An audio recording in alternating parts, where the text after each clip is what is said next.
हंसते गाते बीते आप कर घड़ी हर पल। और दिल से यही दुआ करता है एहसान कुरैशी ओरिजिनल। दिल का दर्द बताते हैं, हम देश के लिए खेलना चाहते थे। हम हॉकी प्लेयर हैं बहुत अच्छे, हमने हॉकी बहुत ऊंचे लेवल तक खेली। जोकर बोला जाता था शुरू में, हम लोग जोकर हैं, हंसाते हैं, लेकिन जोकर अपना दर्द मिटा के आपका दर्द बांटता है। हम तो जॉनी लीवर के बाद सोचते नहीं थे कोई और बड़ा खिलाड़ी पैदा होगा इस देश में, लेकिन कपिल शर्मा आ गए, जिसकी धूम है चारों ओर। और आप सब प्यार से देखते रहें IBC 24। नमस्कार। आज हम आपको जिनसे मिलाने जा रहे हैं तो इनका नाम है एहसान कुरैशी। ये बातें करते हैं चुटकुलों जैसी, इन्होंने रोते हुए को है हंसाया और इनके चुटकुलों से लोगों को खूब मज़ा आया। सर, बहुत बहुत स्वागत है आपका। जी बहुत बहुत नमस्कार। मध्य प्रदेश की सरजमीन में, अपने गृहनगर में आए हैं, अपनी जन्मभूमि में आए हैं। जब भी मध्य प्रदेश आओ ऑक्सीजन मिलता है, हरियाली मिलती है। अब बड़े शहरों में तो कार्बन डाइऑक्साइड ज़्यादा मिलता है, इसीलिए 2-3 महीने में एक बार आ जाओ तो फ्रेश लगता है। तमाम सुनने वाले को प्रणाम करता हूँ। मैं हूँ एहसान कुरैशी ओरिजिनल। मैं अपना इंट्रो दे दूँ 2 लाइन में। हंसते गाते बीते आप कर घड़ी हर पल, हंसते गाते बीते आप कर घड़ी हर पल। और दिल से यही दुआ करता है एहसान कुरैशी ओरिजिनल। जी मैं ओरिजिनल ये टोन इसलिए बोल दिया हूँ कि आप समझ लें, मैं कोई जूनियर आर्टिस्ट नहीं हूँ, बल्कि मैं ओरिजिनल ही हूँ। और क्या नाम है आपका? जी, मेरा नाम साक्षी त्रिपाठी है। ईश्वर साक्षी है। इतना अच्छा बोलती हैं ये, जब भी मुंह खोलती हैं बहुत अच्छा बोलती हैं। तो आप बोलते रहिए, हम सुनते रहेंगे। बिल्कुल। तो अभी तक दर्शकों को अंदाज़ा हो गया होगा कि IBC 24 पर the one and only original एहसान कुरैशी जी हैं। तो चलिए हम इनसे अपने जनता का जो सवाल है वो पूछते हैं। सर, हर कोई बचपन से ही माँ बाप सोचते हैं कि उनका बच्चा जो है वो डॉक्टर बने, इंजीनियर बने, बच्चा भी यही सोचता है। तो एक बच्चा जिसका नाम एहसान हुआ, उसने कैसे सोचा कि वो कॉमेडी किंग बनेगा, स्टैंड अप कॉमेडी करेगा, या फिर जीवन ने कोई ऐसा सितम किया कि वो इस स्टेज पर आ पहुँचा? वाह, सवाल बहुत घुमा फिरा के किया आपने, नेताओं की तरह घूम फिर के वहीं आई। मगर बहुत अच्छा अंदाज है आपका, हम खुद ही उलझ गए किधर से किधर। देखो कलाकार जो होता है वो गॉड गिफ्टेड, ईश्वर उसको कुदरत ही ऐसा पैदा करती। और ख़ास तौर पे कॉमेडियन, आप डॉक्टर्स के लिए यूनिवर्सिटी है, इंजीनियर्स के लिए है, और दुनिया का कोई सा भी कोर्स करो, एक्टिंग क्लासेस हैं, सिंगिंग क्लासेस हैं, लेकिन एक्टिंग की कोई, ये कॉमेडी की कोई क्लास नहीं है। कोई यूनिवर्सिटी ये नहीं बोलती जा आज से तू कंप्लीट कॉमेडियन हो गया, ले सर्टिफिकेट और जा हंसा। ये बाई बर्थ होता है, कुदरत भर के भेजती है। जैसे हीरा पैदा होता है, उसको सिर्फ तराशना पड़ता है। तो कुछ हुनर आप लोगों के अंदर रहता है। तो हमारे जो टीचर थे प्राइमरी के, बहुत उत्साहवर्धन करते थे। शनिवार के दिन बाल सभा होती, सब बच्चे बैठो, अब एहसान हंसाएगा। अब उनको नहीं मालूम क्यों, कहाँ से हंसाएगा, क्या करेगा, कुछ नहीं। तो कहते थे हमारी नकल करो, 5 टीचर हैं, 5 कैसा बोलते हैं बताओ। और खुद ही हंस रहे हैं, मज़ा ले रहे हैं। तो हमको लगा यार ये हंसाने का टैलेंट है।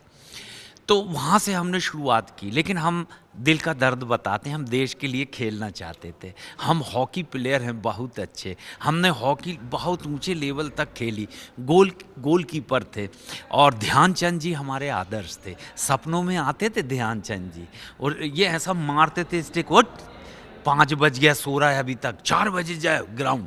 अरे बाप, हमने कहा अरे ध्यानचंद जी खुद उठा रहे हैं। तो हम अंधेरे में राउंड लगा रहे हैं। फिर धीरे से सूरज आता है, रोशनी आती, फिर हम हॉकी खेलना शुरू करते थे। फिर बरसात होने लगे तो हम फुटबॉल पे आ जाते थे, स्टेमिना बनी रहे।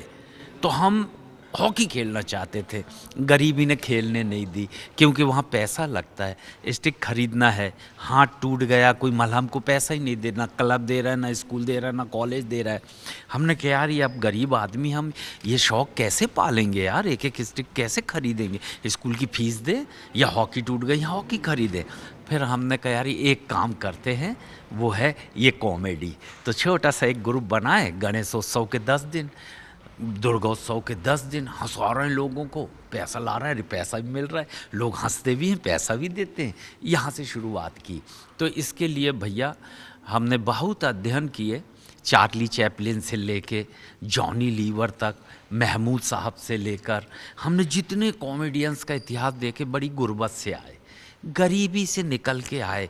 इनको पैसे की भूख बता देती कि बेटा कुछ कर, अब तूने हंसा तो पेट पलेगा तेरा, तू आगे चल पाएगा। फिर बाद में हमने एक अध्ययन और किए। मान लो टाटा बिरला अंबानी के बेटे कहें पापा मैं जोक सुनाने जा रहा हूँ, पापा आज मेरा सिंगिंग का तो दो चमाट पड़ेगी, साले करोड़ों आदमी अपने हाथ के नीचे काम करते, तू उधर जाके काम मांगेगा। तो ये बड़ों का काम नहीं है, इसके पीछे संघर्ष की कहानी है। जोकर बोला जाता था शुरू में, हम लोग जोकर हैं, हंसाते हैं, लेकिन जोकर अपना दर्द मिटा के आपका दर्द बांटता है, अपने दर्द को छुपा के आपका दर्द छुपाता है। बहुत लंबी हो गई, एक सवाल का इतना लंबा जवाब देंगे तो मामला गड़बड़ हो जाएगा। चलो दो लाइन में हम दुआ देते हैं आपकी ऑडियंस को, हैं जी। जिसकी धूम है चारों ओर, जिसकी धूम है चारों ओर, और आप सब प्यार से देखते रहें IBC 24। कविता कर दिया, ऐड कर दिया बिना पेमेंट का जी। मैं 4 लाइन में 2 लाइन में दुआ देता, हंसते गाते बीते आप कर घड़ी हर पल, और दिल से दुआ करता है एहसान कुरैशी ओरिजिनल। आप सब में मिठास घुल जाए बांसुरी ओ बीन की तरह, आप सब में मिठास घुल जाए बांसुरी ओ बीन की तरह, और लोग आपको भी प्यार करने लगे वैक्सीन की तरह। सुरक्षित रहें। बिल्कुल। तो IBC 24 को खासा तौर पर धन्यवाद भी कह दिया, उनके लिए शायरी भी कर दी। लेकिन सर अब बात करते हैं लोग जिसके लिए आपको खासा पसंद करते हैं, लोगों को आपकी राजनीतिक और सामाजिक तौर पर की गई जो व्यंग कविताएं हैं, जो चुटकुले हैं, वो बहुत लुभाते हैं। आज भी लोग उन्हें YouTube पे रिपीट टेलीकास्ट पर सुनते हैं। तो सर वर्तमान समय में राजनीति पर आपने कुछ लिखा है या फिर कोई व्यंग हो तो हमारी जनता को सुना दें। देखो, हम अभी रावण दहन के कार्यक्रम में गए थे दिल्ली, तो समिति ने धोखे से एक भ्रष्ट नेता को बुला लिया। तो रावण दहन के कार्यक्रम में हमने एक भ्रष्ट नेता को बुलाया, और नेताजी ने जैसे ही अग्नि बाण चलाया, एक राम भक्त जोर से चिल्लाया, हे भगवान कैसे कैसे दृश्य दिखा रहा है, एक रावण दूसरे रावण को जला रहा है। अरे वाह वाह वाह। ये सटायर भी है। देखो, भ्रष्ट और करप्ट लोगों से मुझे बड़ी नफरत है यार। हम इनकम टैक्स दे रहे हैं, रात दिन सेल टैक्स दे रहे हैं, हर चीज़ में टैक्स लगा के हमारा पैसा जमा हो रहा है, तुम ऐसे ही गबन कर जाओगे यार। इस देश का पैसा कैसे खा सकते हो? इस देश का पैसा है, देश पे लुटाओ, देश पे काम करो।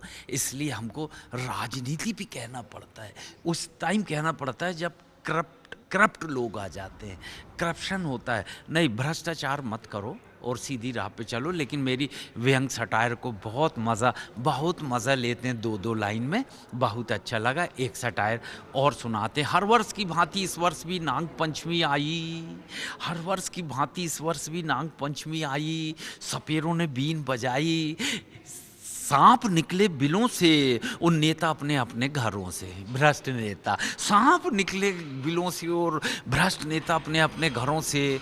एक नेता ने एक सांप को जैसे ही दूध पिलाया, पड़ोसी लाला जी का लड़का दौड़ कर आया, बोला अंकल अंकल बाहर निकल कर देखो कितना मज़ा आ रहा है, एक नाग दूसरे नाग को दूध पिला रहा है, एक नाग दूसरे नाग को दूध।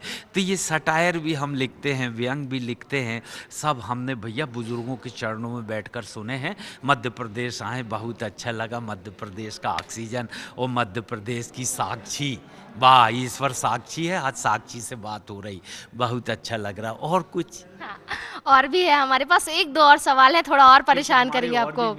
बिल्कुल। तो एक सवाल आपसे ये है कि वर्तमान समय में जो कॉमेडी है उसमें एक कैरियर स्टेबल करना, और वर्तमान समय में जो कॉमेडी का स्तर है वो आपको कैसा लगता है, कैसा चल रहा है अभी कॉमेडी का काम? देखो, कॉमेडी एक अच्छी चीज़ है, लोगों तक हंसी पहुंचाना इबादत का काम है।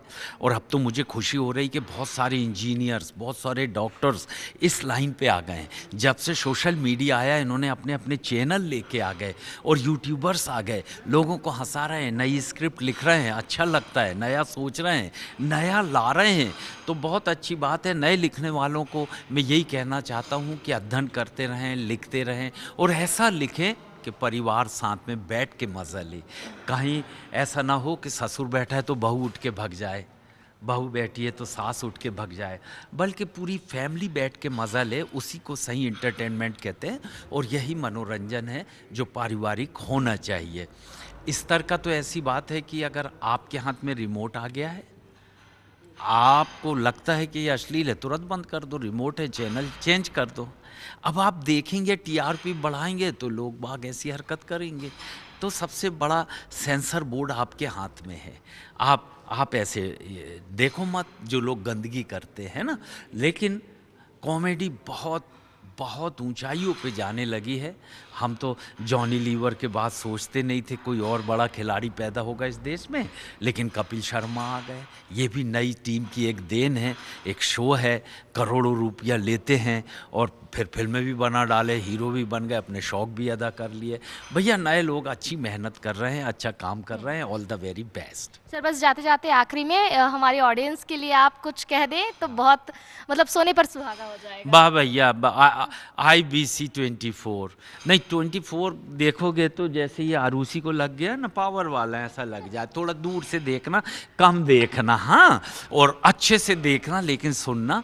और बस ये कह रहा हूँ कि जिस फील्ड में हो आप अच्छा काम करें, माता पिता का सम्मान करें और कुछ करके दिखाएं माता पिता को, और अपना एम बनाएं और उसी मकसद पे, उसी उद्देश्य पे खिलाड़ी बने, वो भी एक देश सेवा है। सैनिक बने, वो भी देश सेवा है। होटल खोलें तो ऐसी खोलें यार, ऐसी सेवा दें कि आदमी पहले अकेले आए फिर फैमिली लेकर आए। तो आप जिस फील्ड में भी हैं देश की सेवा कर सकते हैं। बस मेरी आप सबके लिए दुआएं हैं। नए वर्ष आपके लिए स्वागत के लिए खड़ा है। नए वर्ष में आप सबकी मुसीबतें दूर हो जाए, आप मुस्कुराते रहें, मुस्कुराएं। अंत में 2 लाइन जैसे कि मैं हमेशा बोलता हूँ, पाकिस्तान की आँख, ये गाली नहीं है, कविता है, हैं? नहीं तो अरूसी कहेगी बताओ, पाकिस्तान की आँख उस वक्त रह गई फटी की फटी, पाकिस्तान की आंख उस वक्त रह गई फटी की फटी, जब अचानक कश्मीर से धारा 370 हटी। हंसते रहें, मुस्कुराते रहें। Thank you very much.